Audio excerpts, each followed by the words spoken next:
this is Hilary Hawke, and you're primarily a banjo player in New York. So how old were you when you started playing music in general? I started playing music when I was, I'd say 5 through 8 was kind of the beginning, and I just remember playing music like on a little keyboard when I was 5, and I started taking lessons when I was 8 years old, kind of formally on music, and that was on the woodwind instruments. I played clarinet and took it really seriously, believe it or not, and I got lessons, private lessons every week, and studied it until I actually went to college for clarinet and classical guitar. And classical guitar I picked up when I was 15 and started writing songs and playing out at like coffee shops and really got into that. So I had like 2 instruments that I was really into when I was growing up.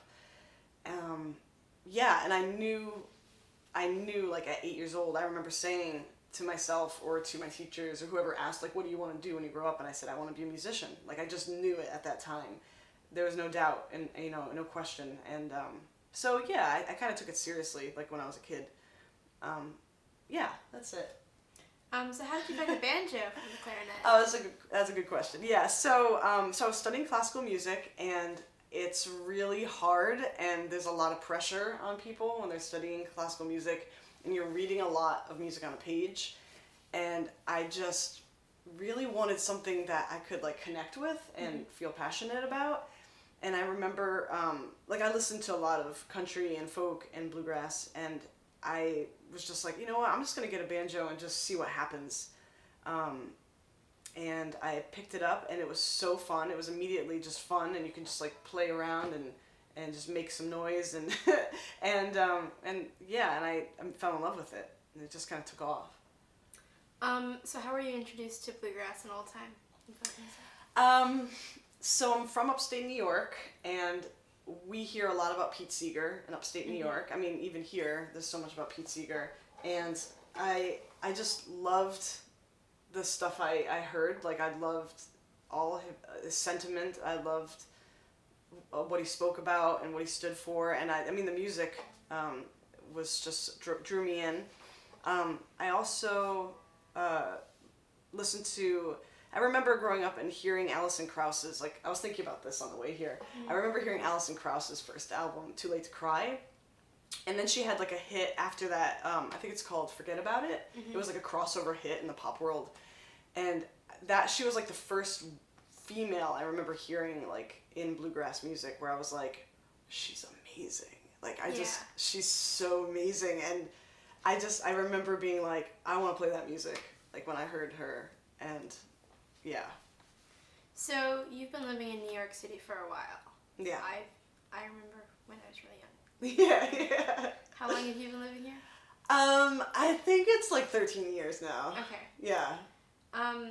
So have you seen the bluegrass scene here change in that time? Yes and no.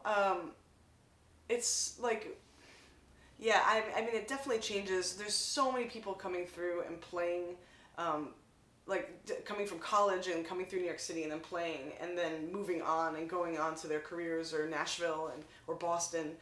I feel like the scene has changed a little bit, just because the people move on. Like, we've had people in the scene that I don't see anymore, that, you kind of miss, and you wonder what happened to them. But I guess that's the thing about New York City. Everybody's so transient that things are flowing, and then sometimes some years you get a couple years of great players coming through and playing, and then some years it just seems like it's all the same people for like a couple of years, and you're like, this is great, these are my pals, these are my friends, this is my community, and then you get like a whole random bunch of people coming through. Yeah. And I think that kind of keeps it fresh, and it keeps everybody on their toes with what they're playing. Yeah, I think that's how it changes a lot.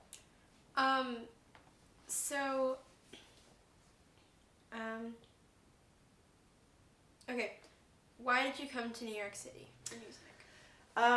I was in Potsdam, New York, and I just finished getting a degree in music, and I didn't really know what I wanted to do with my life, so I applied for this grant called VH1 Save the Music which was like a big thing at the time. And I got the grant. I got this grant to come down to New York City and teach music to kids in public schools for 2 years and start a music program at these schools. And I did it, and it was really hard. And I decided after I did it that I didn't want to do that anymore. I didn't want to teach in public schools. I wanted to perform or inspire people through like private teaching or group teaching.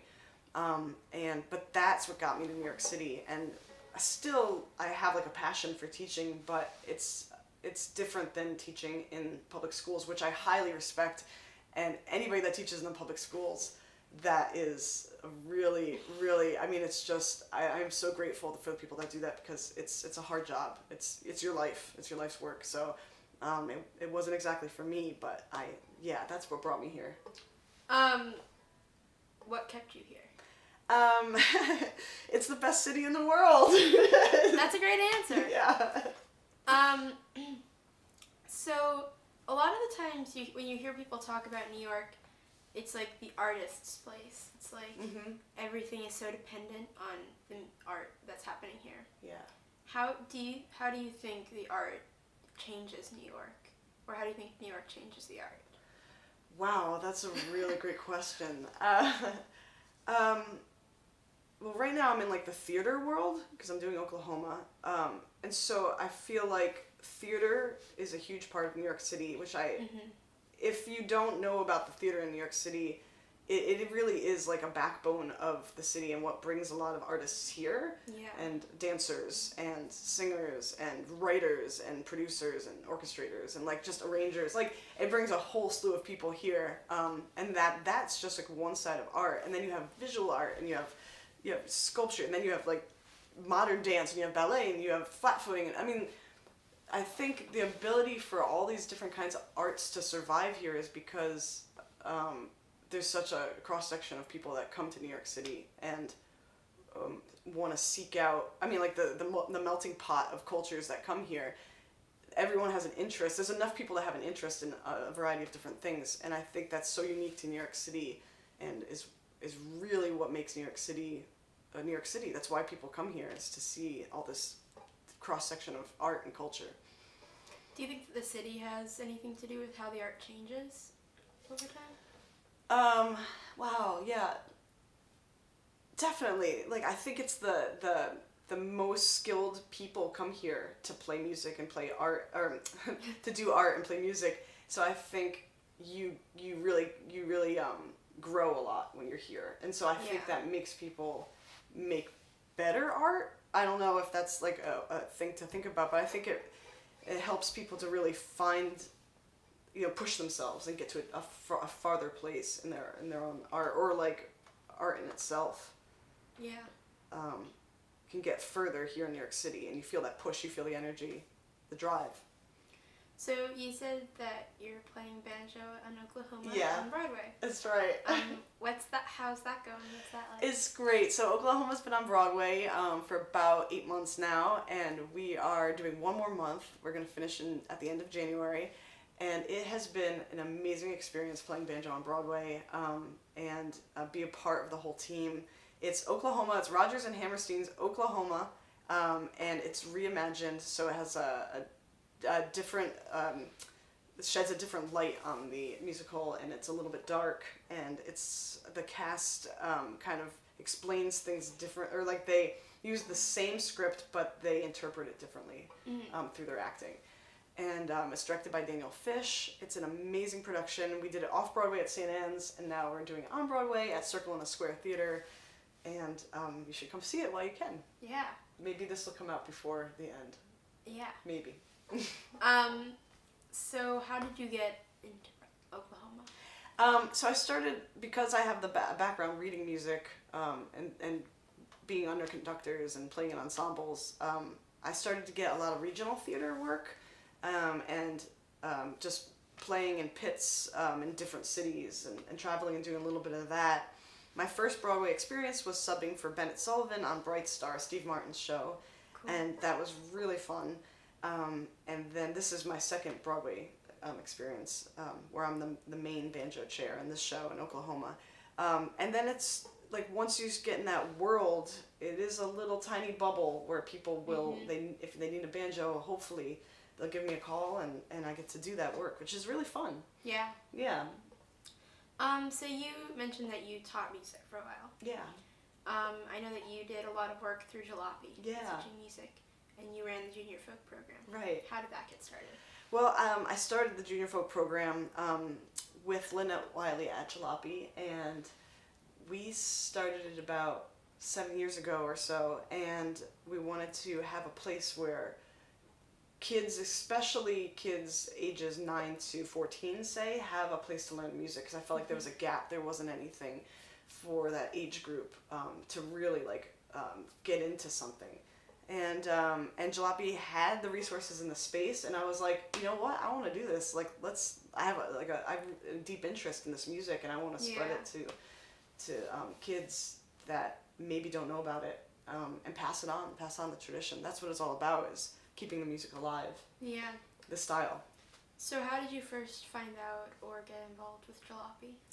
I knew about Jalopy before they were even built, because I met Lynette and Jeff Wiley over at a bar called Bait and Tackle in Red Hook, and Jalopy wasn't even built yet. It was just a pile of stones and rubble, and they were like, we need a banjo teacher, and we haven't built this place yet. And they're like, well, we have Eli Smith, who's a great old-time banjo player. Yeah. And they're like, would you be interested in teaching? And I was like, yeah, once you build it, I will come over there and teach. And now, 10 or 11 years later, and it's still going. It's really cool. Okay, I'm sorry about this question. Okay. If you could describe bluegrass or old time in one word or phrase, what would it be? First word that comes to mind is community. Do I have to further explain? No. You can leave it there. Okay. So, what would you say draws you to bluegrass now? I am drawn to bluegrass now because of the technique. I love playing solos. I love improvising. I don't have a jazz background, so I can't really do it in jazz. I mean, I can play around with it. And it allows me to play highly technical stuff and improvise, which is really fun to do. I think that's what draws me to it now. That draws me to bluegrass, yeah. Old time is different. I feel like old time I'm drawn to the songs and a little bit more, not that I'm not drawn to tradition and bluegrass, but I'm drawn to tradition more in old time just because I love singing songs. I love the song singing, like Carter Family and that stuff in old time. And bluegrass, I feel like I'm not a purist with bluegrass. I love experimenting and doing all different stuff. So I think it's just the technicals. I like the technique of it. I like the beauty. I love the ensemble. I like the roles that everybody plays. The mandolin chop. I mean, and the fiddle and the drive. It's just great. Yeah. Sorry, that was rambly. So bluegrass and I guess old time too. Yeah. They're kind of a male-dominated genre. Right. I know for the most part when I go to a jam, usually I'm the only girl there. If not, there's only one other one. Yeah. What is it like being a woman in such a male-dominated area? I'm so used to it now that it's you just kind of get used to the feeling that you might not be asked to come up to the mic to solo unless you push your way up there. People might kind of look past you. That's just part of being a woman in this genre, which is a little bit sad. But I got some great advice a long time ago, and it's from Noam Pakilny. And he said to me, when he heard me play, and this is 10 years ago, this is before the Punch Brothers and everything, he said to me that, Hilary, you should just play the banjo as best as you can. Don't think about being a woman. Don't think about playing like a man. Just play the banjo as the best that you can, and don't even think about those roles. And as being a woman, just play it and just play it fierce and just walk up and just know that you can own it. And I think that's some of the best advice I've ever gotten. Because instead of thinking of myself as a woman in a jam, I'm just I'm a banjo player and I'm just gonna do this. So, It seems like in New York there are a lot of younger people starting to come up in jams. Yeah. Why do you think that is? Well, I think a lot of people are coming from. Do you mean like your age? No, like there aren't that many people my age. Like it seems like most of the jams are you're either somewhere between 20 and 30, right, or 50 and 70. Yeah. Why do you think all the like 20-year-olds are coming now? I always think it's like coming straight from college. Like I think people come from Berkeley in Boston, and then they come down here to kind of like cut their teeth on the jam, and then they pass through and they go on to the next thing in their lives, or whatever. Whoever's coming from college anywhere, like we kind of come through to New York City, and you see what's going on. I also think it's like New York City is just known for being a younger city. Yeah. And then you get people here, and then the music is so accessible that it's fun to learn Soldier's Joy or Bile and Cabbage Down, and then come to the jam and play. So it's inviting. I think this music's inviting, and it's easy for people to step in and do it. Yeah. Yeah. I think this is the last question I have. Okay. Like, do you have like any standout experiences? Bluegrass? I mean, I guess like, I really like, it's hard to pinpoint one experience. I love playing with my friends. I love like when we get to really dig deep and get loud and play fast and loud and just have a good time. Like those are my standout experiences, like at festivals or in a dark bar somewhere playing. I mean, it's always great to perform on a big stage. It's always great to perform for big audiences. But my favorite moments are just playing with my friends and experimenting and doing stuff like that. Yeah. Yeah. Well, thank you so much for Thank talking you. to me. Yeah. Thanks for having me. Finally got it done. Woo!